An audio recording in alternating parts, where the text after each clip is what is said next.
So I want to share about how goddess archetypes can influence your relationship with money. I want to share a really beautiful story that helped me a lot. So one of the most helpful concepts from the Vedas I found is the story of Lakshmi and Saraswati. So I'm curious, has anyone heard of Lakshmi or Saraswati? Just give me a yes in the comments. Yep, feel like let's get weird. Lakshmi baby, that's what I'm here for. Okay, so Lakshmi is the goddess of abundance. She represents wealth. She represents prosperity and fortune, as long as that prosperity is gained through creating value and not war.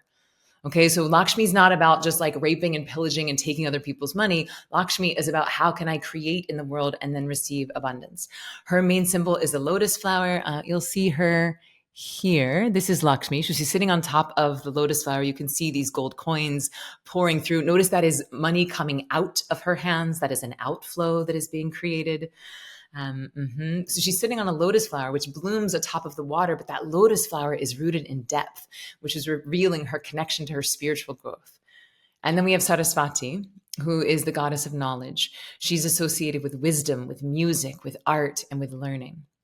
So before I continue, I do just want to back it up a little bit and say that in the Vedas, these archetypes, all of the gods and goddesses that you hear about, like people will say like, oh, this is like polytheism, or you're like worshiping other gods and goddesses. And I just want to make a nuanced but important distinction there, is that again, according to the Vedas, there is only one thing and we are all it. And that one thing is consciousness.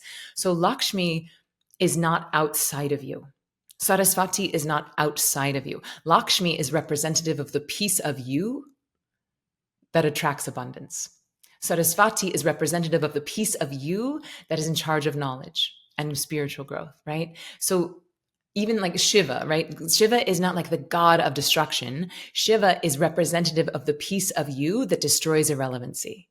So I think it's an important distinction because I don't want us to get into the idea that we're giving our power away. Like, oh, if I can just devote all of my time and energy to worshiping Lakshmi, this thing outside of myself, then I will create abundance. It's like, no, we put our attention on Lakshmi to activate those pieces of ourselves, to turn up the dial of ourselves. Because again, according to the Vedas, there's only one thing and we're all it. Okay, so now I want to share this story now that we've backed that up. So the story is that if you want more of Lakshmi's attention, right? And I'll say that Lakshmi, like in the archetype, is that she's like really beautiful, right? Like wearing gold, wearing beautiful gowns, wearing jewelry. I mean, look at all these necklaces that she has, like just like draped in like jewels. And this might seem a little reductive, but I received this with love. I've heard Lakshmi described as like a hot trophy wife, that she like wants to be taken out on the town. She wants to be paraded. She wants to be like shown off. She wants to flow. She does not want to be kept away in a room by herself.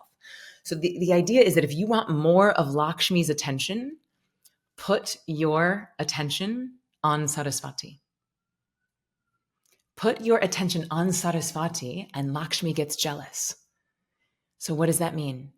It means become an expert in something. It means put your attention on wisdom, put your attention on gaining a skill, put your attention on how you can create more value in the world. And that in so doing, and you put your attention on wisdom, you start to naturally attract more of Lakshmi's attention. You start to receive more abundance because you have become an expert in something. So again, these are just like fun stories. Anytime you're working with archetypes, I like to think of them as ways to anthropomorphize or humanize these sort of bigger esoteric concepts. So put your attention on Saraswati and then Lakshmi gets jealous. So become an expert in something and then more abundance will flow.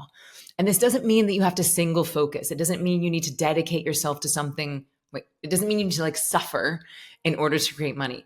It means that, but it does, I like this. So it does mean that you need to dedicate yourself to something for long enough to where you can provide more value than AI, right? Then you have a way to create value for others.